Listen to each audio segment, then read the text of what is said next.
சமூக அறிவியல் மற்றும் மொழிப்புல தலைவர் ஐயா பேராசிரியர் ச ரவி ஐயா அவர்கள் இங்கே கல்வெட்டு மற்றும் சுவடிகளில் அகத்தியர் என்ற பொருண்மையில் உரையாட இருக்கிறார்கள். அவர்களை பற்றி அறிமுகப்படுத்துவதற்காக பேராசிரியர் அன்பழகன் அவர்கள் வருகிறார்கள்.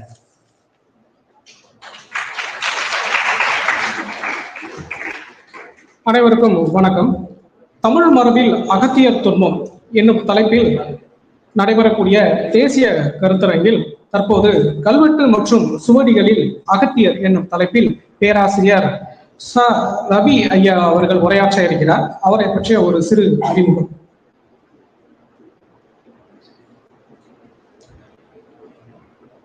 பேராசிரியர் ச ரவி ஐயா அவர்கள் திருவாரூர் மாவட்டம் தமிழ்நாடு மத்திய பல்கலைக்கழகம் சமூகவியல் மற்றும் மொழிப்புலத்தில் குலத்தலைவராகவும் துறை தலைவராகவும் செயல்பட்டு வருகின்றார். இளங்கலை தமிழ் மதுரை அமெரிக்கன் கல்லூரியிலும், முதுகலை தமிழ் மதுரை காமராஜர் பல்கலைக்கழகத்திலும், இளம் முனைவர் பட்டம் பாரதியார் பல்கலைக்கழகத்திலும், முனைவர் பட்டம் பாண்டிச்சேரி பல்கலைக்கழகத்திலும் பெற்றிருக்கிறார். இவருடைய பேராசிரியர் பணி சேரன் கலை மற்றும் அறிவியல் கல்லூரியில் 2 ஆண்டுகளும், பூசாக்கோ கலை மற்றும் அறிவியல் கல்லூரியில் 24 ஆண்டுகளும், தமிழ்நாடு மத்திய பல்கலைக்கழகத்தில் 4 ஆண்டுகள் என கல்லூரி மற்றும் பல்கலைக்கழக பேராசிரியர் பணி ஏறக்குறைய 30 ஆண்டுகளுக்கு மேல் இவர் பணியாற்றியுள்ளார். பதவி மற்றும் முக்கிய பொறுப்புகள்: துறை தலைவர், குலத்தலைவர், தமிழ்நாடு மத்திய பல்கலைக்கழகம் திருவாரூர், பல்கலைக்கழக மானிய குழு நாமினி, கல்வியியல் கல்லூரி பாரதியார் பல்கலைக்கழகம், நாக் கமிட்டி ஆலோசனை குழு தலைவர், செங்கமலத்தாயார் கலை அறிவியல் கல்லூரி மன்னார்குடி, பல்கலைக்கழக இணை பேராசிரியர், பேராசிரியர் பதவி உயர்வு மதிப்பாய்வு குழு தமிழ் பல்கலைக்கழகம், பெரியார் பல்கலைக்கழகம், பாண்டிச்சேரி பல்கலைக்கழகம், செம்மொழி மத்திய நிறுவனம் சென்னை, குறுந்திட்ட ஆய்வு நுண்ணாய்வு மதிப்பீட்டு குழு தமிழ் பல்கலைக்கழகம் தஞ்சை. வெளியீடுகள் ஏறக்குறைய 15 நூல்கள் வெளியிட்டுள்ளார். 140க்கும் மேற்பட்ட ஆய்வு கட்டுரைகளை வெளியிட்டுள்ளார். பதிப்பாசிரியர் பணியாக 4 உள்ளன.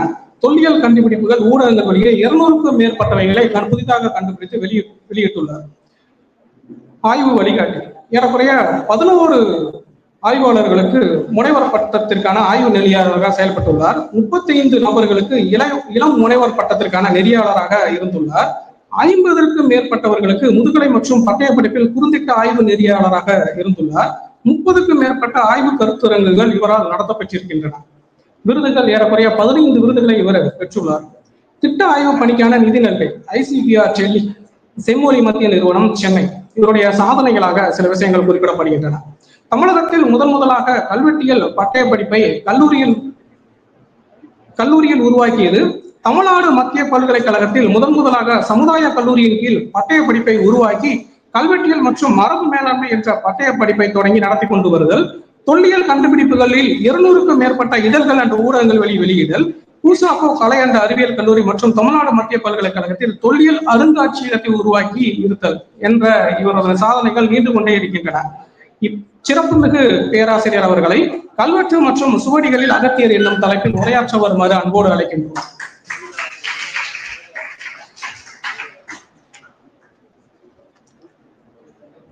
வாழிய செந்தமிழ் வாழ்க நற்றமிழ, வாழிய பாரதமணி திருநாடு. ஒரு அருமையான ஒரு தலைப்பு. சங்கர கல்லூரியில் மறக்க முடியாத ஒரு தலைப்பில் நடைபெறுகின்ற ஒரு அருமையான ஒரு கருத்தரங்கு. இன்னும் நேரம்தான் கிடைக்கல.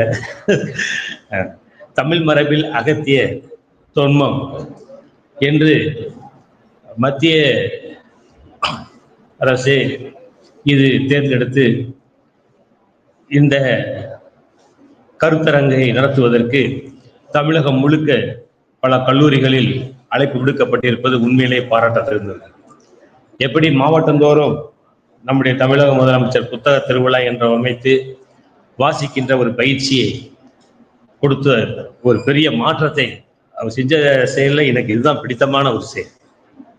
படிக்க தூண்டுகின்ற ஒரு செயல் சாதாரண செயல் அல்ல. அதுபோன்று இந்த அகத்தியர் என்கின்ற ஒரு தேசிய அளவிலான ஒரு மனிதர் நம்ம பிரிச்சு பார்க்க முடியாது. ஆக பிரிச்சு பார்க்க முடியாத மண் இந்த மண், ஒரு தேசிய மண். அது அகத்தியர் ஒரு தேசியர். அதற்கான மித்து எல்லாமே இருக்கு. காஷ்மீர்ல இருந்து கன்னியாகுமரி வரைக்கும் அந்த மாதிரியான ஒரு கருத்தரங்கு, மிக சிறப்பான ஒரு கருத்தரங்கு. அந்த கருத்தரங்கிற்கு வருகை தந்து இந்த சிறப்பாக இங்கு செம்மொழி சங்கரா கலை மற்றும் அறிவியல் கல்லூரி, சங்கரானாவே எனக்கு அந்த பக்தி இயக்கத்தினுடைய போராட்டம், வலிமை வாய்ந்த போராட்டம் தான் எனக்கு நினைவுக்கு வருகிறது. பக்தி இயக்கம்ங்கிறது நான் விடுதலை போராட்டம்னு சொல்லுவேன். ஆங்கிலேயருடைய விடுதலை போராட்டத்துக்கு முதல்ல இதுதான் உண்மையிலேயே விடுதலை போராட்டம். நான் அப்படித்தான் பார்ப்பேன். ஆங்கிலேயர்கள் விடுதலை போராட்டம்ன்றது அது அண்மை கால விடுதலை போராட்டம். இந்த 6ஆம் நூற்றாண்டில் நடைபெற்ற போராட்டம் இருக்கே, பயங்கரமான போராட்டம். அந்த போராட்ட வரலாறெல்லாம் படிச்சோம்னா இந்த விடுதலை போராட்டம் எல்லாம் சாதாரணமா இருக்கும். அது ஒரு கான்ட்ரவர்சியாவும் இருக்கு. சில அதி தீவிர, அதுலயும் மிதவாதிகள் தீவிரவாதிகள் இருந்தாங்க. தமிழகம் புழுதி பறந்தது. இந்த இந்த காஞ்சி கேபிட்டலா இருந்தது. இந்த காஞ்சியும் கேபிட்டலாக இருந்தது. இங்க இருந்துதான் சமணம், பௌத்தம், வாதங்கள், தத்துவ பார்வைகள் இந்த இடத்துல இருந்துதான் பரவியது தமிழகத்தில். இங்க இருந்துதான் சீனாவுக்கு போன நம்ம தத்துவ ஞானி எல்லாம் இப்போ போதகர்களுடைய அந்த மாதிரி செயல்பாடெல்லாம் பார்க்கலாம். அந்த மாதிரி ஒரு புனிதமான மண்ணாக நான் இதனை பார்க்கின்றேன். தொடர்ந்து நான் ஒரு 10-15 முறை வந்திருப்பேன். நம்ம ஐயா துறைத்தலைவர் அவர்கள் கூட எங்க மாணவர்களோடு நாங்க ஒரு ஃபீல்டு ஒர்க்காக வந்த போது தான் சந்திச்சேன். அது அந்த அந்த அந்த நம்பர்னா அப்படியே இருக்கு. ராதாகிருஷ்ணன் சங்கரா காலேஜின் போட்டது அப்படியே இருந்தது. இந்த ஒரு அருமையான இந்த கருத்தரங்கு இது வருகை இருக்கின்ற எனக்கு என்ன ஆச்சரியம்னா, தமிழ் பண்பாட்டு நாயகர் அகத்தியர் என்ற பெயர்ல பேசின பேராசிரியர் டாக்டர் செல்லப்பெருமாளை சந்தித்தது எனக்கு ஒரு பெரிய விஷயமாக நான் பார்க்கின்றேன். தமிழ் பண்பாட்டு நாயகர்னு சொல்லி இந்த செல்லப்பெருமாளையாவே சொல்லலாம். அந்த அளவுக்கு இவன் மானிடவியல்ல மிக அருமையான பல விஷயங்கள்ல சொல்லிட்டு வர்றாங்க. அவங்களுடைய தலைமை உரை ரொம்ப சிறப்பா இருந்தது. நான் கொடுத்து வைக்கல. நம்முடைய புராண மரபில் அகத்தியர் மாரியப்பன் அவர்கள் வருகை தந்திருக்கிறார்கள். திராவிட பல்கலைக்கழகத்திலிருந்து நான் தொடர்ந்து இயங்கிக் கொண்டிருக்கின்ற ஒருவர். தமிழ் இலக்கியங்களில் அகத்தியர் நம்ம ரவிக்குமார் அவர்கள் தொடர்ந்து நாங்கள் அண்மையில கூட சிங்கப்பூர் சந்திச்சோம். நல்லா இயங்கிக் கொண்டிருக்கின்ற ஒருவர். மொழிபெயர்ப்பு கவிதைகள்லாம் நிறைய பண்ணிட்டு இருக்கிறாங்க. அறிவியல் மரபில் அகத்தியர் பலராமன் சார் நான் செம்மொழி நிறுவனத்தில் சந்தித்து கொண்டு இப்படி எல்லாம் தொண்டை நாட்டில் அகத்தியர் ஐயா தான் இன்னைக்கு பார்க்குறேன். ஒரு எல்லாம் தெரிந்த நபர்கள் அனைவருக்கும் என்னுடைய வணக்கத்தை தெரிவித்துக் கொண்டு இந்த அரங்கு ஒரு இது எப்படி கொண்டு வர்றது, இது தொடங்கிதான் வச்சிருக்கிறோம். அதனால இது ஆய்வுக்குள்ள என்னால போக முடியல. இது ஆய்வு இப்பதான் பிள்ளையார் சொல்லி போட்டிருக்கோம். காலையில ஐயாவுடைய இதெல்லாம் கேட்க முடியல. இருந்தாலும் எனக்கு ரொம்ப ஆர்வம், அது பதிவு செஞ்சிருந்தா அதை கேட்கணும்னு நினைக்கிறேன்.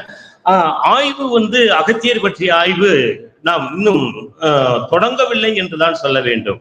இப்போது அதை பற்றி பேசலாம். ஆனால் அகத்தியர் என்பது ஒரு பெரிய பிம்பம், பெரிய ஆளுமையாக பார், ஒரு மிகப்பெரிய ஆளுமை தொடக்க காலத்திலேயே.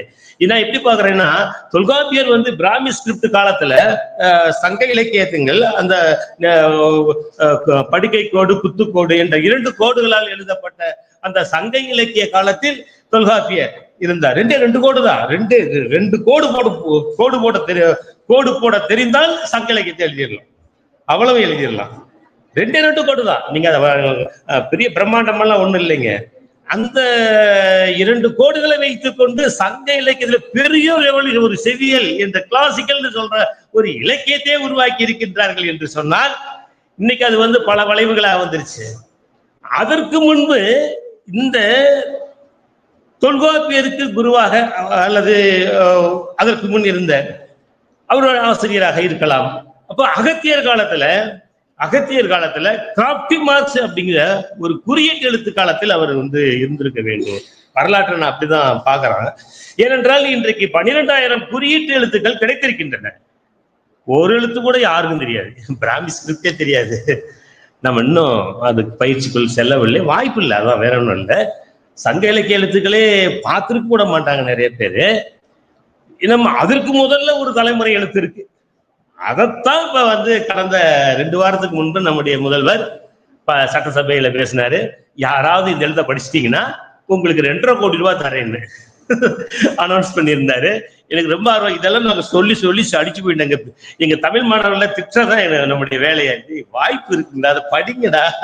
பிராமி ஸ்கிரிப்ட் படிச்சாச்சு, வட்டெழுத்தை படிச்சாச்சு, ஸ்கிரிப்டை படிக்கணும், கிராஃப்டி மார்க்ஸை படிக்கணும். நல்ல ஒரு வாய்ப்பு இருக்கு. உங்க காலம் இது.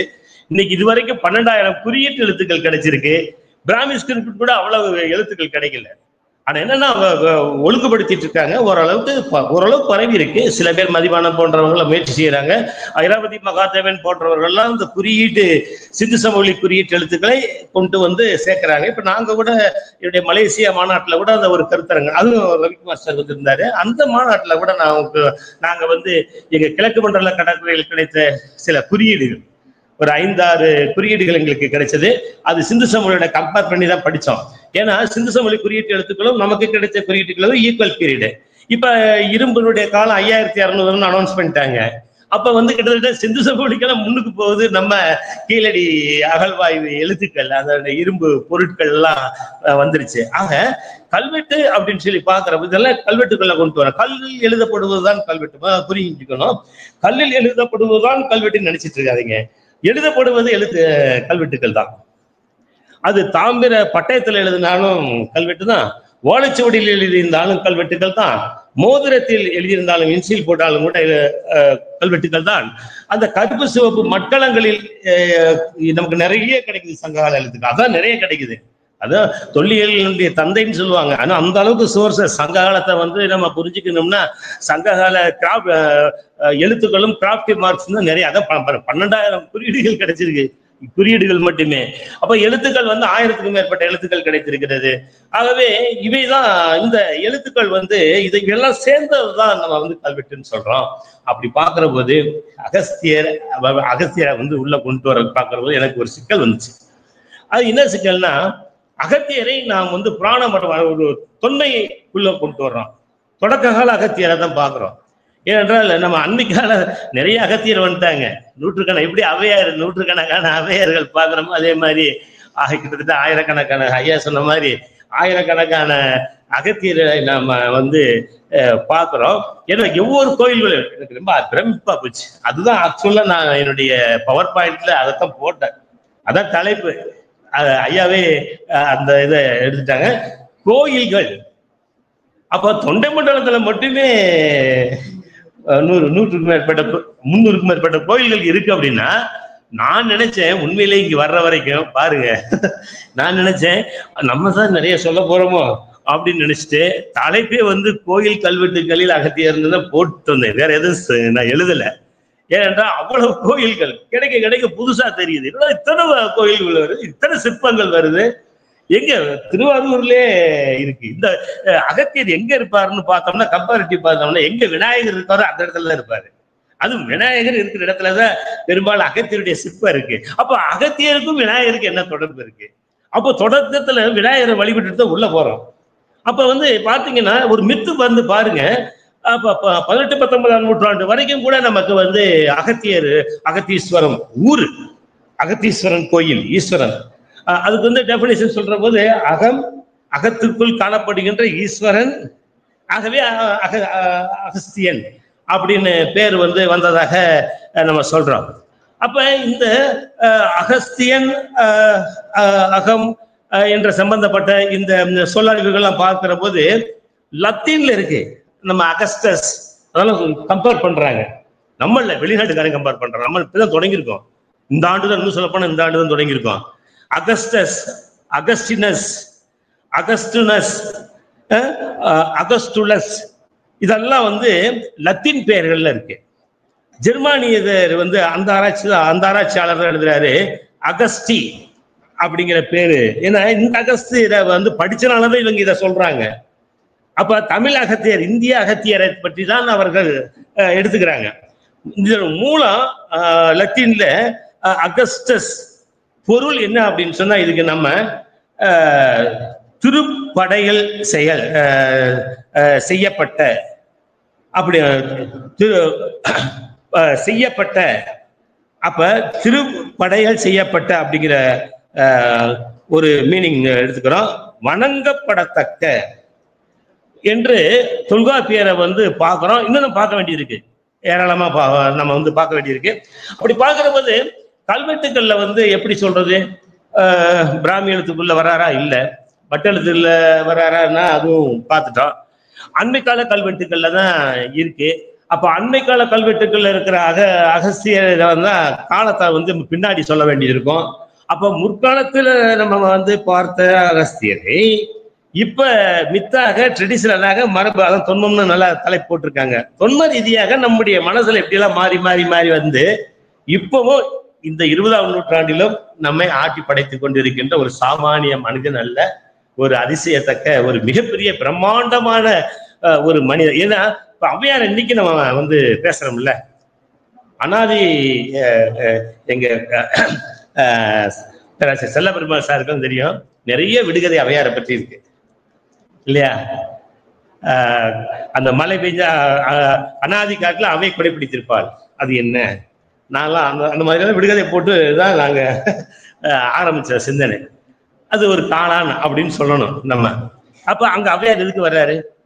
ஒரு ஔவையார் வந்து இப்ப வந்து நம்ம வாசப்படியில வந்து ஒரு சாயங்கால நேரத்துல தச்சிட்டு இருந்தோம்னா எங்க பாட்டி சொல்லியிருக்கிறாங்க, ஏன் அப்படி உட்காரக்கூடாது, அவை இந்த நேரத்துல வந்து தைச்சா அது ஆகாது, அவை கண்ணை குத்திடுவாங்க.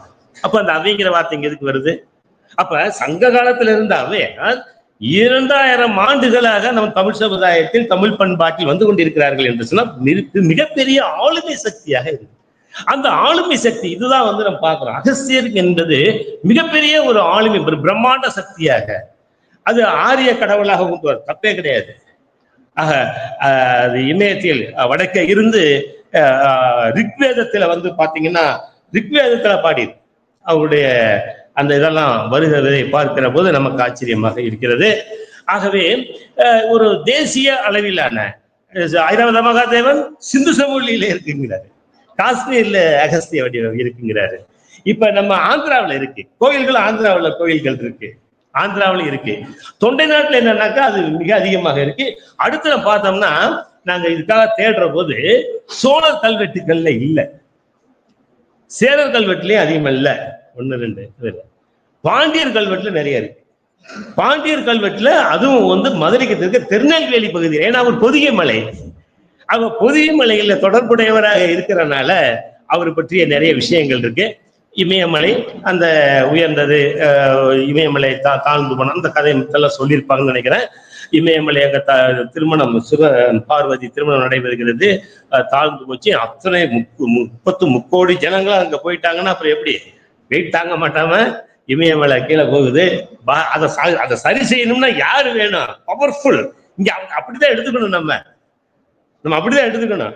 ஆக ஒரு பவர்ஃபுல், ஒரு ஆற்றல் வாய்ந்த, ஒரு திறன் பெற்ற, அப்படின்னா ஒரு மிகப்பெரிய ஒரு ஆளுமையாக இருந்திருக்கிறார் என்பதுதான் அந்த அப்படிதான் நம்ம எடுத்துக்கணும். உடனே இவர் வந்துட்டாராம பொதிகை மலையில நின்றுட்டாராம அது எப்படி சமநிலை ஆகும்னு இந்த கடவுள் மறுப்பு கொள்கை மாதிரிகளும் பேசக்கூடாது. நம்ம அடுத்த ஸ்டேஜுக்கு போயிட்டோம். ஆக இந்த ஸ்டேஜ் அப்படிதான் பார்க்கணும். ஆக இலக்கியங்கள் அப்படிதான் சொல்லும். ஆக அடிப்படையில் ஒரு உண்மை இருக்கிறது. அந்த உண்மைதான், அந்த மித்து தான், அந்த கருத்துக்கள் தான் யாரு என்கின்ற ஒன்று. அவ்வளவு மருத்துவ நூல்கள், வானியல் சாஸ்திரம் இதை பற்றி எல்லாம் எழுதியிருக்கிறாங்க. இலக்கியம் இன்னும் சொல்ல போனா இலக்கியத்தின் தந்தைன்னு சொல்றாங்க அகஸ்தியரை.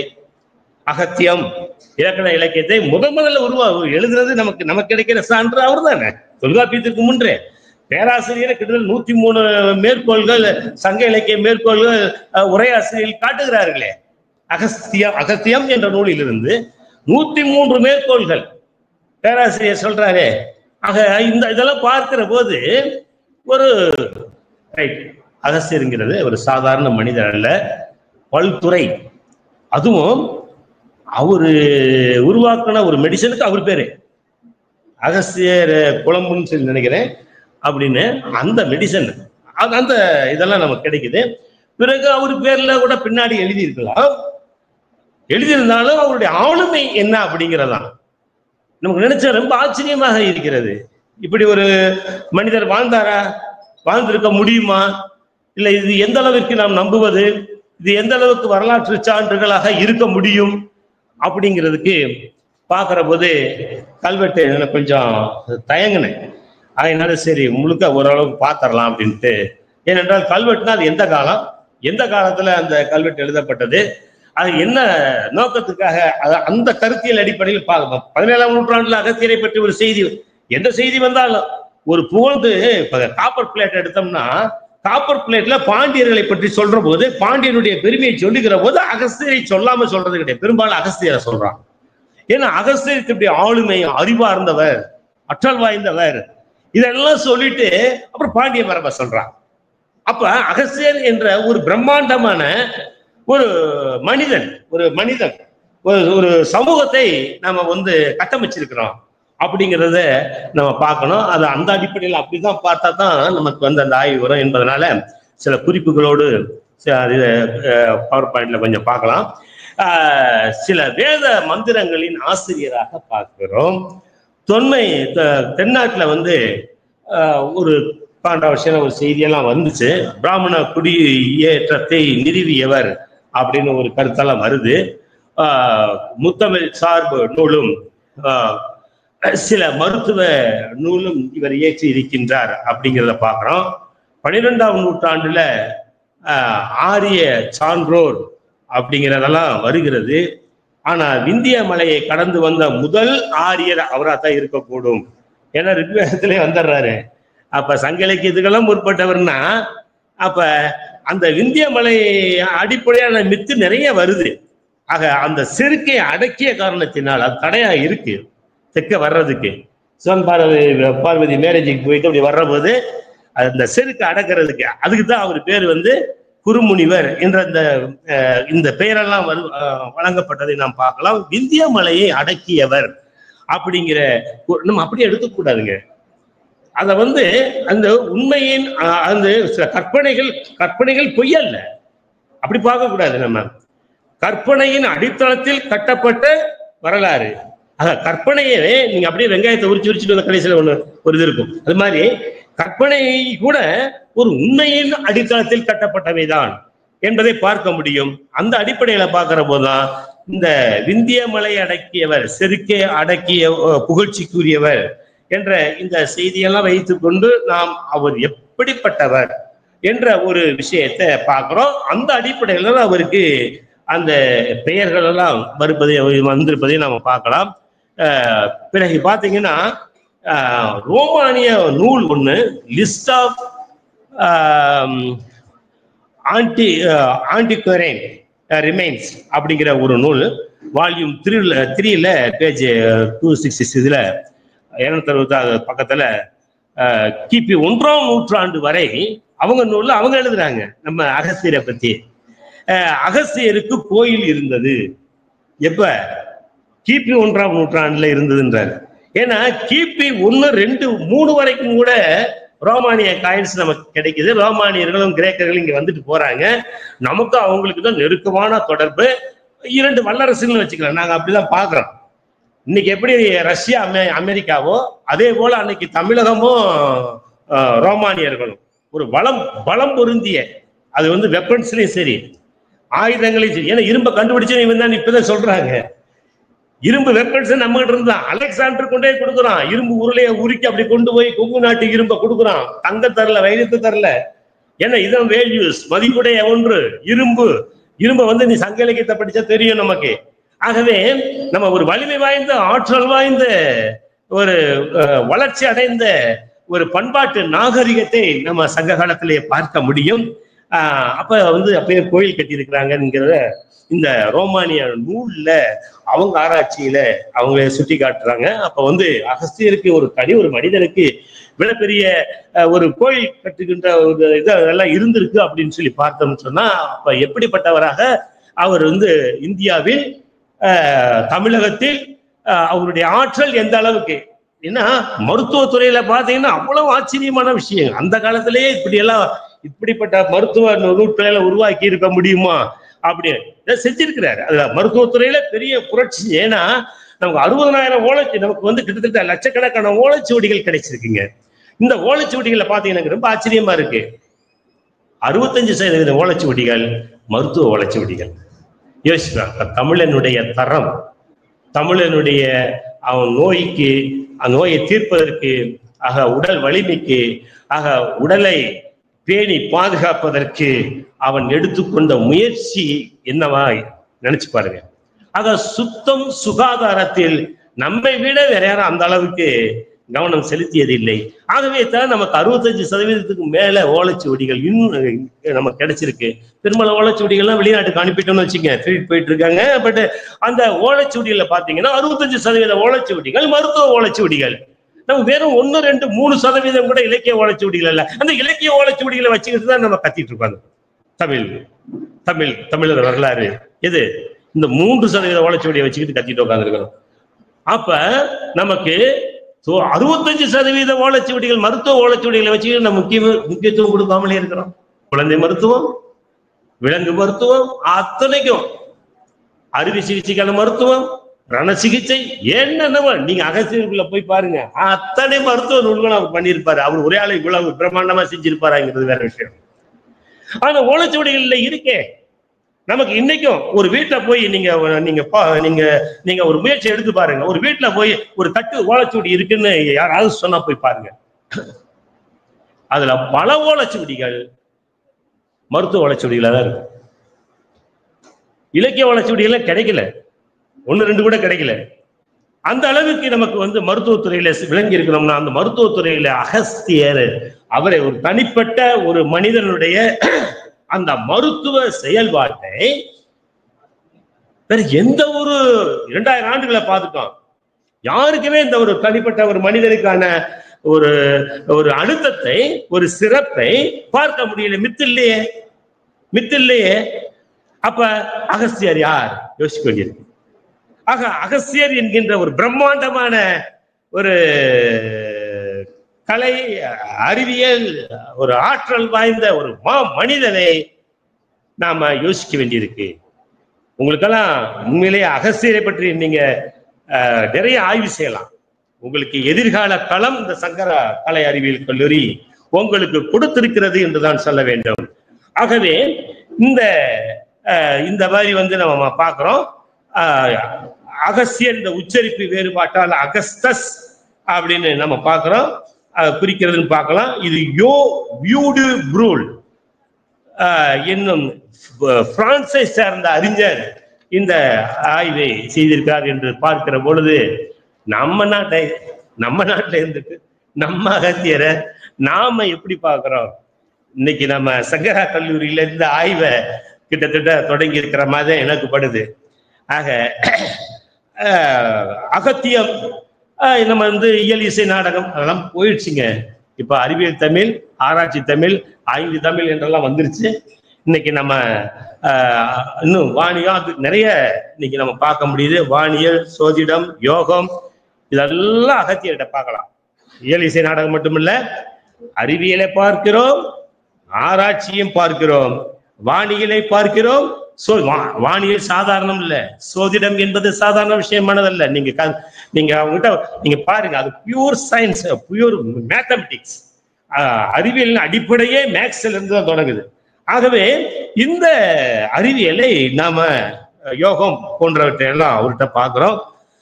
பிறகு இந்த மாதிரி மித்து வருகிற போது கடவுளோடு தொடர்பு கொடுத்து இயல்பு, அதாவது அவர் சாதாரண மனிதன் அல்ல, அவர் சாதனை மனிதன். அப்போ சிவனோடு தொடர்பு பற்றி பேச வேண்டியிருக்கு, முருகனோட தொடர்புபடுத்தி, ஆக தமிழோடு தொடர்புபடுத்தி, தமிழுக்கும் இவர்களுக்கும் உள்ள தொடர்பு என்ன?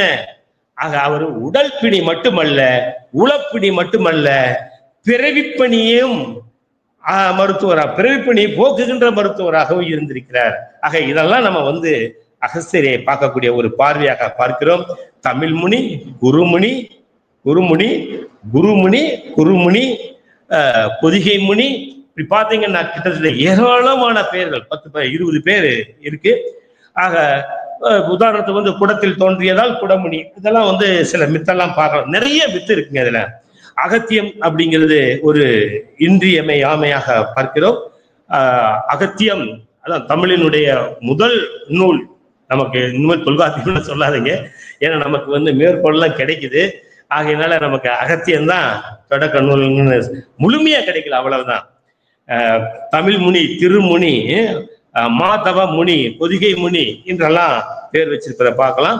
சில மித்துல கூட அவரும் நம்ம குடும்ப மாதிரி எல்லாம் விட்டுருக்கோம். விதர்ப்ப நாட்டு மன்னன், அதே விதர்ப்ப நாட்டு மன்னன் மகள் உலயா புத்திரை என்ற ஒரு மனைவி இருந்ததாகவோ வசித்தர் சகோதரராக கொண்டவர். இது அதாவது சொல்லுவாங்க, ஒரு தேசிய பறவையில் அகத்தியரை நாம் பார்க்க வேண்டும். சோ தமிழ் எல்லைக்குள்ள எல்லாம் வச்சுக்கிட்டு இது நம்ம அகத்தியர் அப்படின்னு சொல்றது அவ்வளவு சிறப்பா இருக்குமான்னு எனக்கு தெரியல. ஆக அகத்தியர் காவிரியின் பிறப்பிடம் குடகுமலை, அங்கிருந்து நம்ம ஒரு செய்தியை பார்க்கிறோம். இப்பகுதியை ஆண்டவர் பூர்வம் வில்லவன் வாதாபி அப்படிங்கிற ஒரு செய்தி. இதெல்லாம் வந்து நம்ம ஆய்வுக்கு தான், இதெல்லாம் வந்து இப்படியெல்லாம் இருந்துச்சுன்னு சொல்றதுக்கெல்லாம் அதான் பாரு, நம்ம வந்து இப்பதான் செய்தியை வந்து இப்பதான் செய்தியை மேற்றே நம்ம வந்து கலெக்ட் பண்ற, சேகரிச்சுட்டு இருக்கிறோம். ஆக இந்த கருத்தரங்கின் மூலமாக இனிமேல் தான் நம்ம ஆய்வு செய்ய நிறைய ஆய்வு செய்ய வேண்டியிருக்கு. ஆகவே இவரை கொண்டதாக ஒரு செய்தி எல்லாம் சொல்லப்படுகிறது. இதெல்லாம் உங்களுக்கு விடுறேன். இதற்கு முன்பே ராமாயணத்திலே அகத்தியர் வந்துடுறாரு. ராமனுக்கே உபதேசம் பண்றாரு நம்ம அகஸ்தியர். ஆகவே இதெல்லாம் கொஞ்சம் யோசிக்க வைக்கிறது நமக்கு. இதற்கு பிறகு தெற்கே பாண்டியர்கள் ஆதரவுடன் பொதியமலை, பாண்டியருக்கும் அகஸ்தியருக்கும் தான் ஒரு தொடர்பு அதிகமா பார்க்கலாம். பொதியில் வாழ்ந்திருப்பதாக புராண மித்தல் நாம் பார்த்திருக்கிறோம். ஆக குடகு நின்று தெற்கே போனதால் குடமுனி பெயரெல்லாம் பார்க்கலாம். பெயர் ஏற்பட்டிருக்க வேண்டும். குறுமுனி, அவர் வந்து குட்டையா தான் இருப்பாரு, கட்டையாவும் இருப்பாரு. அந்த மாதிரி தான் நமக்கு செய்திகள் அவரை வந்து கிடைக்குது. நீங்க சிலை சிற்பங்கள் எல்லாம் பார்த்தீங்கன்னா, இனிமேல் கோயிலுக்கு போனீங்கன்னா இந்த சிற்பங்கள்லாம் பாருங்க. இதுதான் வரலாறு. இனிமேல் இந்த வரலாறு தான் நம்ம எழுத வேண்டும். அப்ப இப்ப சார் சொல்றாரு 108-300க்கும் மேற்பட்ட தொண்டை நாட்டுல மட்டுமே சொல்றாரு. எங்க திருவாரூர் மண்ணுல விநாயகர் சிலை பக்கத்துல இந்த அகஸ்தியர் சிலை வச்சிருக்காப்ப, விநாயகருக்கு அவருக்கு என்ன வித்தியாசம்? ஆக விநாயகர் ஈக்குவலண்ட்டா பார்த்துட்டான். இன்னும் விநாயகரை விட இன்னும் அட்வான்ஸ் லெவல்ல நம்ம ஆய்வுக்காக பார்க்கிற போது இன்னும் விநாயகர் கூட அவ்வளவு சிற்பங்கள், விநாயகர் தான் எல்லா கோயிலையும் இருக்காரு. ஆனா அது மாதிரி அகஸ்தியருக்கும் அத்தனை கோயில்கள்லயும் சிற்பங்கள் நிறைய பேருக்கு தெரியாது. அது அகஸ்தியர் சிற்பமான்னு தெரியாமலேயே பார்த்துட்டா அப்படியே அந்த தூணை பிடிச்சிட்டு அந்த தூண்ல இருக்க சிற்பத்தை அப்படியே புகைச்சரை வாங்குறான், சாப்பிட்றான், தொடச்சு விட்டு அந்த சிற்பத்திலேயே தொடச்சு விட்டு வந்துடுறான். ஆனா அந்த சிற்பம் எந்த மாதிரியான சிற்பம்? வரலாற்று சிறப்பு வாய்ந்த பொக்கிஷங்கள் அவையெல்லாம் ஒவ்வொரு வரலாறு உண்டு. சரி, வடநாட்டிலும் தென்னாட்டிலும் பல இடங்களில் பல காலங்களில் வாழ்ந்திருப்பதாக பெற்று வந்துருச்சு. அதனால ஒரு காலகட்டத்தை சேர்ந்தவராக அதை வந்து நம்ம பிரிக்கணும், பகுத்து ஆய்வு செய்யணும். ஆக எந்தெந்த காலம்? சங்க காலத்துல ப்ரீஹிஸ்டாரிக் பீரியட்ல இருந்த அகத்தியர் யார்? சங்க காலத்துல இருந்த அகத்தியர் யார் எப்படி?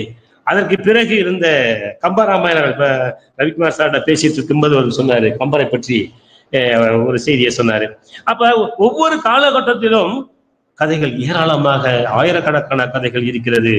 ஆகவே நம்முடைய இந்த பண்பாட்டு வரலாற்றில் நாம் அகஸ்தியரை தவிர்க்க முடியாத ஒரு நபராக பார்க்கின்றோம். இன்னும் சொல்ல போனா ஆரிஜின்ல இருந்து முதல்ல மணிமேகலையில தான் இதை பற்றிய செய்தி நமக்கு வந்து கிடைக்குது. தெளிவான ஒரு செய்தி, முன்னுக்கே இருந்தாலும் ஒரு தெளிவான செய்தி நமக்கு கிடைக்குது. ஆகவே இவரை வந்து ஒரு தலைச்சங்க புலவராக பார்க்கின்றோம். அகத்திய நூலினை இயற்றியதாக சொல்லப்படுகிறது. தென்னாட்டுல நெடுங்காலம் இருந்து வாழ்ந்தவர், அப்படின்னா வடநாட்டிலேயே வாழ்ந்திருக்கிறாருங்கிறதும் நமக்கு செய்தி, அதை தவிர்க்க முடியாது. அகத்தியரால் செய்யப்பட்ட 3 தமிழிலும் முத்தமிழும் உரிய இலக்கணம் அகத்தியம் அப்படின்றத நம்ம பார்க்கலாம். ஆக 12ஆம் இது வந்து பாத்தீங்கன்னா எழுத்து, சொல், பொருள், தொல்காப்பியம், யாப்பு, சந்தம், வழக்கியல், அரசியல், அமைச்சியல், சோதிடம், கந்தர்வம், கூத்து எல்லாத்தையும் நம்ம இதுல பார்க்கலாம், அகத்தியத்துல பார்க்கலாம். ஆக அவருடைய அகஸ்தியருடைய படைப்பாற்றலில் இவையெல்லாம் நமக்கு கிடைக்கிறது. ஆகவே உரையாசிரியருடைய மேற்கோள்ல வந்து 103 மேற்கோள்கள் நமக்கு கிடைத்திருக்கு அகஸ்தியரை பற்றி. ஆக அகத்தியம் என்ற நூலில் இருந்து அவங்க எடுத்திருக்கிறாங்க. ஆகவே அது கன்ஃபார்ம் ஆயிடுச்சு. அப்ப இந்த நூல் இருக்கு. அப்ப எந்த காலகட்டம் என்பதை நாம் பார்க்க வேண்டும். ஆகவே அகத்தியனை அருந்தவ முனிவன் ஆக்கிய முதல் நூல் என்று நம்ம பார்க்கலாம். அந்த அடிப்படையில் பார்க்கிற போது ஒரு அகஸ்தியம் ஒரு பிரம்மாண்டமான ஒரு படைப்பாக நம்ம பார்க்க வேண்டியது இருக்குது.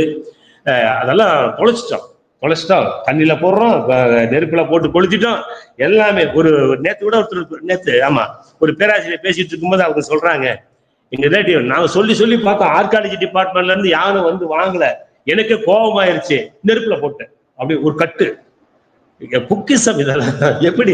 ஏன்னா இந்த மாதிரி எக்ஸாகி போய் இந்த மாதிரி வந்து ஆதரவு இல்லை என்கிற போது நம்முடைய அந்த பொக்கிஷங்களை இழந்துட்டோம்.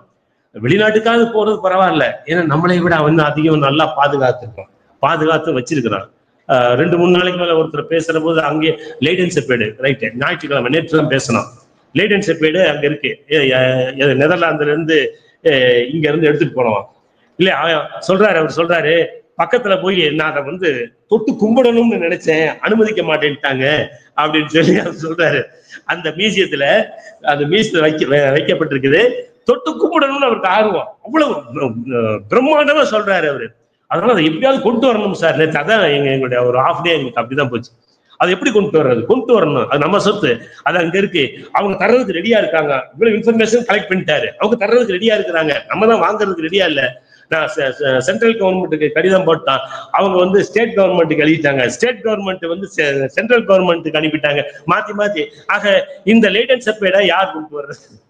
அதனால ஏதாவது ஒரு ஸ்டெப் எடுக்கணும் அப்படின்னு சொல்லி சொன்னாரு. அந்த மாதிரி வந்து நம்முடைய பொக்கிஷங்கள் இருக்கின்றன. ஆக ஆயிரக்கணக்கான செப்பேடுகள், லட்சக்கணக்கான ஓலைச்சுவடிகள், இன்னும் பாத்தீங்கன்னா 1 லட்சம் கல்வெட்டுகள் கிடைச்சிருக்கின்றன இது வரைக்கும் நமக்கு கன்ஃபார்மா. அதுல பாத்தீங்கன்னா 1 லட்சம் கல்வெட்டுல 20,000 கல்வெட்டு கூட நம்ம இன்னும் படிக்கல. யோசிச்சு பாருங்க நம்ம எவ்வளவு மெத்தனமா இருக்கிறோம்னு பாருங்க. வெறும் 20,000 கல்வெட்டு கூட படிக்கல. அந்த 20,000 கல்வெட்டு இன்னும் நம்ம ஆய்வுக்கே கொண்டு வரல. இன்னும் சொல்ல போனா எத்தனை ஆயிரம் கல்வெட்டுகளை ஆய்வுக்கு உட்படுத்திட்டோம். பேராசிரியர் சுப்பராயல ராஜன் அவர்கள் ஒரு முயற்சி எடுத்து ஆவணம்னு ஒண்ணு வச்சு அவங்க இன்னும் இன்னைக்கு வரைக்கும் ஆய்வை பத்தி கூட பேசல.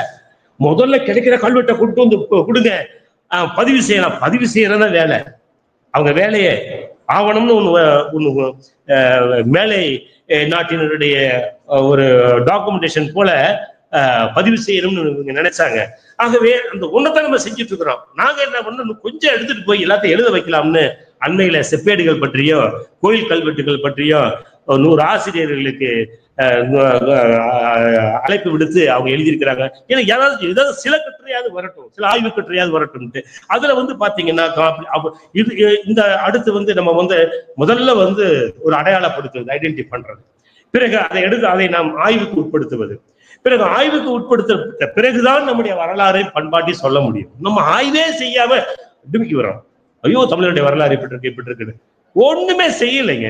வெறும் 20,000 கல்வெட்டை வச்சுக்கிட்டு நான் தமிழக வரலாறையும் பண்பாட்டையும் எழுதிட்டேன், நான் வரலாறு எழுதிட்டேன், தமிழக வரலாறு எழுதிட்டேன், ஒண்ணும் கிடையாது. இதெல்லாம் வந்துச்சுன்னா என்டர்லி சேஞ்ச்.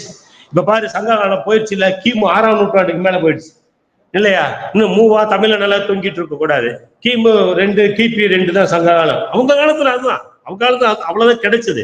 இன்னைக்கு நம்ம கிடைச்ச எவிடன்ஸ் எவ்வளவு?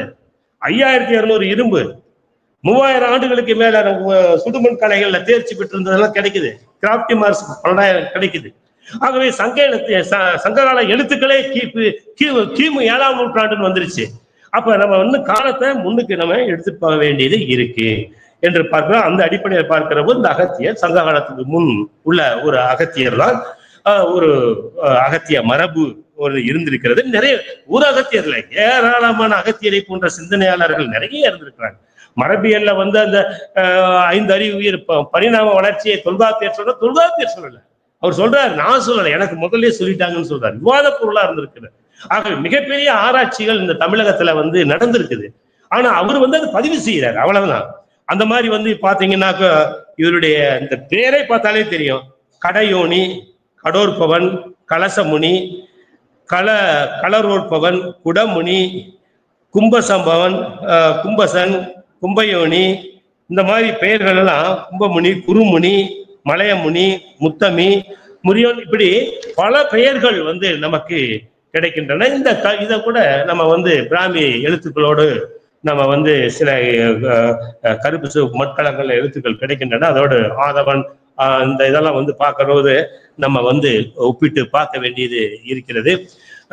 பிறகு வந்து அகத்திய முனிவரால் இயற்றப்பட்டதாக கருதப்படும் மாபிண்டம் அப்படின்னு சொல்லி ஒரு நூலை சொல்றாங்க. அது சார்பு நூலாக சொல்லப்படுகிறது. இதற்கு நமக்கு அகத்தியத்துக்கு மேற்கோள் கிடைக்குது. இப்ப இதுக்கெல்லாம் மேற்கோள் இருக்கா அப்படின்னு தேட வேண்டியது இருக்கு. அதனால நம்ம வந்து தொடக்க நிலையில தான் இருக்கிறோம். அது அகத்திய தேவார திரட்டுல பாத்தீங்கன்னாக்கும் ஒரு 25 தேவார பதிக தொகுதிகள் இருக்கிறத பாக்குறோம். இதுல முத எவிடன்ஸ் வந்து மணிமேகலையில கிடைக்குது. அமர முனிவன் அகத்தியன் தனாது கரகம் கவிழ்த்த காவிரி பாவை. இந்த மித்த நம்ம மணிமேகலையில பார்க்கலாம். சீத்தலை சாத்தனார் ஒரு புரட்சி காவியம் சொல்லலாது, மிகப்பெரிய புரட்சி காவியம், நினைச்சு கூட பார்க்க முடியாது. அந்த காவியத்துல இதை பதிவு செய்யறாரு. ஆக மணிமேகலை காலத்தால் அகத்தியன் கதை பழங்கதையாக அகத்தியர், அதாவது மணிமேகலை சீத்தலை சாத்தனாருடைய காலத்திலேயே அகத்தியனுடைய கதை பழங்கதையாது. அப்படின்னா நம்ம அதுக்கு முன்னுக்கு நம்ம எடுத்துட்டு போக வேண்டியிருக்கு. பிறகு அகத்தியர் குழம்புன்னு ஒரு மருத்துவம், இது மாதிரி நிறைய இருக்கு. நான் ஃபார் எக்ஸாம்பிள் தான் ஒரு சில மட்டும் சொல்றேன். அது சொல்றாரு, பெருங்காயம், இந்துப்பு, வெண்காரம், மனோசிலையா, அரிதாரம், நேர்வாளம், ஓமம், கருஞ்சீரகம், இந்த சரக்குகளை சேர்த்து செய்யப்படுகின்ற ஒரு மருந்து அகத்தியர் குழம்பு அப்படின்னு சொல்லி பேர். அவர் பேர்ல பின்னாடி கண்டுபிடிச்ச அவர் பேர்ல வச்சாலும் சரி, இல்ல அவரு இது கண்டுபிடிச்ச ஒரு மரபு ரீதியான மருத்துவமானு தெரியல. அது வந்து சிறப்பு வந்து அகத்தியருக்கு இருக்கிறது. பாத்தீங்கன்னா இதுல நிறைய இன்னும் ஓலைச்சுவடிகள், அந்த கருத்துக்கள் வந்து இன்னும் நிறைய வெளிவரல, கொஞ்சம் தான். சுவடிகளை எல்லாம் கடத்தி போயிட்டாங்க, லட்சக்கணக்கான சுவடிகள் போயிடுச்சு, நம்ம கிட்ட கொஞ்சம் தான் இருக்கு. அந்த சுவடிகளும் சில தான் நூல்களாக வெளிவந்திருக்கின்றன, இன்னும் நிறைய வெளிவரல. வெளிவராததான் நான் சிலது பதிவு செஞ்சிருக்கீங்க. அகத்திய வாழை வாகனம் அந்த சுவடி என்னெல்லாம் போட்டு சிலது சொல்றாங்க. பட்சி தோஷம், பெண் தோஷம், இந்த மாதிரி 8 வகை தோஷங்கள் எல்லாம் அதில் சொல்லியிருக்கிறாங்க. எனக்கு ரொம்ப ஆச்சரியமா இருக்கு. இதை விட்டு போட்டு நம்ம MBBS MDன்னு போயிட்டு இருக்கோம். ஆக இதையே ஒழுங்கு ஆராய்ச்சி செஞ்சோம்னா நம்ம எங்கேயோ போகலாம், இன்னும் எவ்வளவோ விஷயங்களை எல்லாம் கண்டுபிடிக்கலாம். அதுவும் தேவைதான். இந்த மாதிரி வந்து 7 வகை மாந்தங்களுடைய குறி குணங்கள் மருத்துவ முறை. ஆக ஒரு மருத்துவர் வந்து பாருங்க, நானும் பெரும்பாலான டாக்டர்கிட்ட போயிட்டேன், நான் போனோம்னா நம்மளே தான் கேட்கறாங்க, என்ன செய்யுது? அப்படி கேட்கவே கூடாது. டாக்டர் பார்த்த உடனே அவர் புரிஞ்சுக்கணும், அந்த அறிகுறியை புரிஞ்சுக்கிட்டு, அது நோய் நாடி, நோய் முதல் நாடி, அது அன்னைக்கு வாய் நாடி, வாய் பச்சை, அந்த குரலை படிச்சாவே நமக்கு தெரியும் ஒரு டாக்டருடைய. அப்படி பார்த்தீங்கன்னா 100க்கு 90% டாக்டராகவே இருக்க மாட்டாங்க. ஆனா அப்படிப்பட்ட டாக்டர் தான் இருந்திருக்கிறாங்க தமிழகத்துல. அதைத்தான் வள்ளுவரும் பதிவு செஞ்சிருக்கிறார், இவரும் அதைத்தான் சொல்றாரு. ஆக நோயினுடைய குறி பார்த்தாலே தெரிஞ்சிடும், என்ன நோயின்னு கண்டுபிடிச்சு சொல்லணும். அவன் ஒரு நல்ல டாக்டர், உயர்ந்த டாக்டர், சிறந்த டாக்டர். குணங்கள் பிறகுதான் மருத்துவ முறை என்னன்னு சொல்லி பேசணும் அப்படிங்கிறாரு. அந்த நூல்ல சொல்லப்படுது. அகத்தியர் பாலவாகடம் சுவடியின் 941 மைய சித்த மருத்துவ ஆய்வு நிறுவனத்துல இது இருக்கு. அதுல பார்த்த குழந்தை மருத்துவம் நான் சொல்ற அந்த நூல் இல்ல, அந்த புத்தகமா இல்ல இருக்கு. ஆக உள்காய்ச்சல், அத்திசுரம், ஆனமம், இதெல்லாம் வந்து அகத்தியர் எழுதியிருக்கிறதாக. ஆக அகத்தியர் பால வாகனம், அகத்தியர் பிள்ளைப்பிணி வாகனம், இதெல்லாம் சொல்லப்பட்டிருக்கு. இதுல வந்து பார்த்தீங்கன்னா ஏராளமான செய்திகள் புதுமையாகவும் இருக்கிறது, புதிய செய்தியாகவும் நம்ம இருக்கிறது. இதையெல்லாம் நம்ம ஆய்வுக்கு எடுத்துக்கொள்ளும். நம்ம ஆபீஸ், நம்ம தமிழ் துறையை எடுத்துக்கலாம். தமிழ் மாணவர்கள் இலக்கியத்தை படிக்கிறதை விட்டுப்பட்டு இனிமேல் கொஞ்சம் இதெல்லாம் நம்ம துறை. நான் ஆர்ட்ஸ் சயின்ஸ்லாம் பிரிக்கிறதே கிடையாது, கலைங்கிறது கிடையாது. தமிழ்ங்கிறது அறிவியலும் தான். ஏன் மருத்துவத்தில் ஆய்வு செய்யக்கூடாது? ஆய்வு செஞ்சிருக்கிறோம், ஆய்வு செய்யலாம். நாட்டுப்புற மருத்துவம் எங்க சில பெருமாள் சாருக்காலும் தெரியும். நம்ம நாட்டுப்புறத்துல உயர்ந்த மருத்துவம் நம்மகிட்ட தான் இருக்கு. படிக்காதவன் அவன் செய்யற ட்ரீட்மெண்ட் ரொம்ப அருமையா, விசக்கடி போன்றவைகளெல்லாம் பார்த்தீங்கன்னா அவ்வளவு அருமையான மருந்துகள் இன்னும் இருக்கு. அவங்க பணம் வாங்காம ட்ரீட்மெண்ட் கொடுக்குறவங்க எல்லாம் இருக்காங்க. அந்த மாதிரி வந்து நம்முடைய மருத்துவ முறையை நாம வந்து இதெல்லாம் வந்து அகத்தியரை படிக்கிற போது சிந்திக்க தூண்டுகின்றன. ஆக சிந்தனைக்கு நினைச்சு கூட பார்க்க முடியல. இந்த நூல்ல இந்த மருத்துவ செய்தியை பார்க்க ஆச்சரியமாக இருக்கிறது. அகத்தியர் பால வாகனம் 8, அகத்தியர் பிள்ளை பிணி வாகனம், அகத்தியர் வாழை வாகனம், இதெல்லாம் சொல்லப்பட்டிருக்கு. 26.3 சென்டிமீட்டர் நீளத்துல இருக்க அந்த ஓலைச்சுவடி 8 பாடல்கள் கொண்ட என்சீர் விருத்தத்துல இருக்கு. அது இன்னும் நம்ம நூலாக்கம் செய்யல. சிவகுலிகை குழந்தைகளுக்கான மருத்துவ சுவடி 26.5 சென்டிமீட்டர் நீளத்துல இருக்கக்கூடிய 34 ஏடுகள் இருக்கு. பட் அதில் 195 பாடல்கள் இந்த குழந்தைகளுக்கான நோய்கள் மருந்துகள் பற்றியெல்லாம் சொல்லப்பட்டிருக்கு. இந்த மாதிரி வந்து நம்ம அக்குரேட்டா சொல்லலாம். இந்த மாதிரி தொல்லியல்ல அதான் ஒரு அறிவியல் பூர்வமான படிப்புங்கிறது. அதான் அந்த நம்முடைய அந்த புள்ளி விவர ஆய்வு என்று சொல்லுவாங்க, ஸ்டாட்டிஸ்டிக்ஸ் மெத்தட்ஸ் சொல்லுவாங்க. இதெல்லாம் நம்ம வந்து கொண்டு வரலாம். சில ஒரு ஓலைச்சுவடியை பார்த்தீங்கன்னா கிறுக்கலான எழுத்து இருக்கு, பிழைகள் அதிகமா இருக்கும். ஏன்னா இன்னைக்கு மாதிரி பிரிண்டா ஜெராக்ஸ் எடுக்கிறதுக்கு இல்ல. அந்த காலத்துல குரு சொல்லுவாரு, மாணவன் படிச்சுட்டு இருக்கிற மாணவன் தான் எழுதுவான். அதுல எல்லாரும் ஒரே மாதிரி எழுதுவான். அதனாலதான் நமக்கு பதிப்பு பிரச்சனை வருது. ஆக அதுல மூல பதிப்பை நம்ம தேர்ந்தெடுக்கணும்.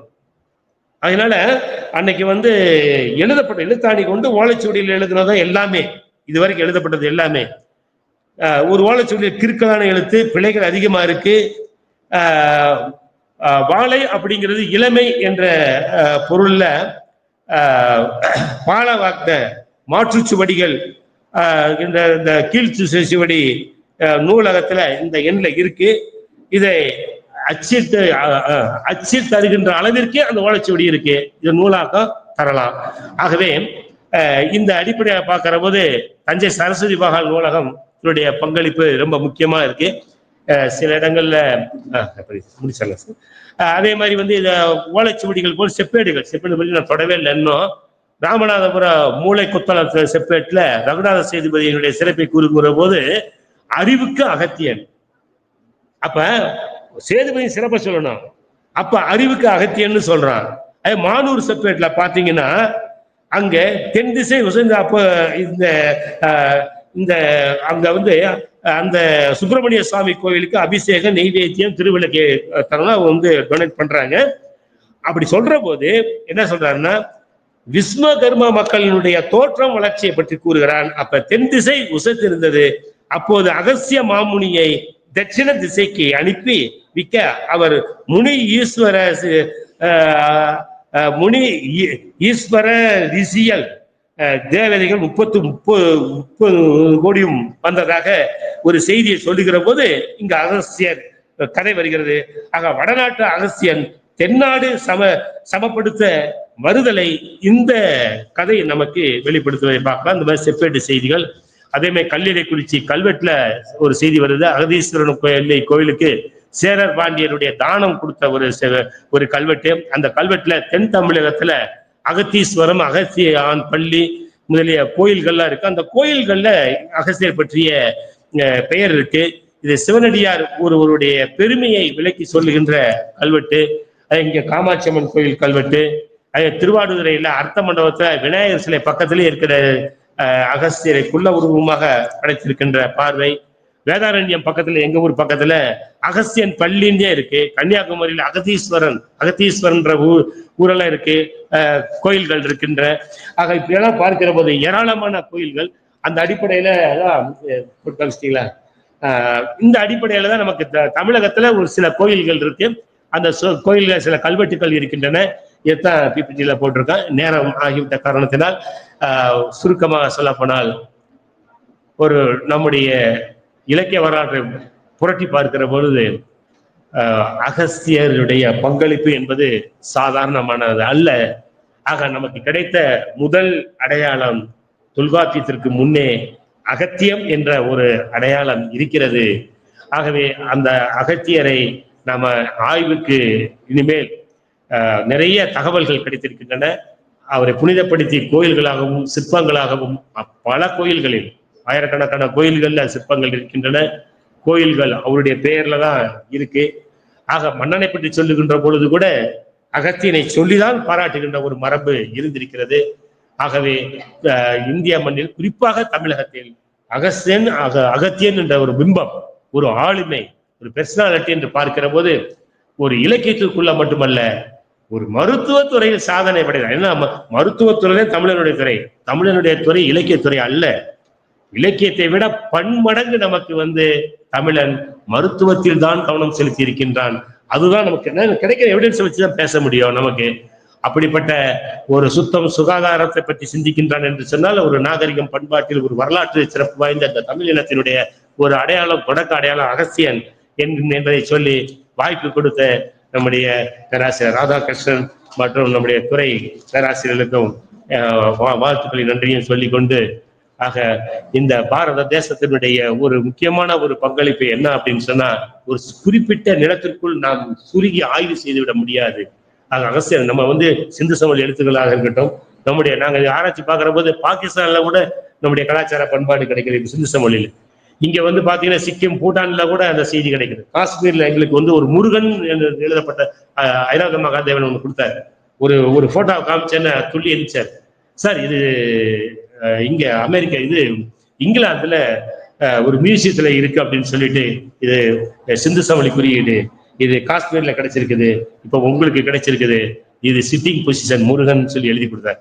அந்த மாதிரி நம்ம ஆய்வு செய்ய வேண்டிய பரப்பு நிறைய இருக்கிறது என்று கூறிக்கொண்டு வாழ்த்துக்களை தெரிவித்துக் கொண்டு மீண்டும் ஒரு முறை வாய்ப்பளித்த ராதாகிருஷ்ணன் அவர்களுக்கு சக்கராசன் நன்றி வணக்கத்தை தெரிவித்துக் கொண்டு விடைபெற்றுக் கொள்கின்றேன். நன்றி. நன்றி ஐயா. கிட்டத்தட்ட ஒரு 6 மணி நேரம் கடந்து இப்ப நம்ம 6 மணி நேரம் இந்த உரையை கேட்டுக்கொண்டிருக்கிறோம், இந்த பயிலரங்கத்துல பயன்பட்டு கொண்டிருக்கிறோம். 6 மணி நேரம் டிராவல் பண்ணி வந்து ஒரு அரை மணி நேரம் தான் பேச முடியும் அப்படின்றத யோசிக்கிற போது எவ்வளவு சிரமம். அந்த அரை மணி நேரம், அதுவும் அவருடைய வாழ்நாள் பணி கிட்டத்தட்ட 30 ஆண்டுகள் பணி அனுபவம், 30 ஆண்டுகளுக்கு மேலாக பணிந்து இப்ப ஓய்வு பெற போகிறார். பல்கலைக்கழகத்துல, மத்திய பல்கலைக்கழகத்துல ஓய்வு பெற போகிற தருணம். இவ்வளவு பெரிய அனுபவம் எல்லாவற்றையும் ஒரு சுருக்கி ஒரு அரை மணி நேரத்திற்குள் சொல்லுவது என்பது சாத்தியப்பாடு இல்லாதது. இருந்தாலும் அந்த ஆளுமை, அவருடைய அனுபவம் இதை சுருக்கி இங்கே தந்திருக்கிறார் என்று சொல்லி அவருக்கு மிகுந்த நன்றிகளை இங்கே தெரிவித்து மகிழ்கிறோம்.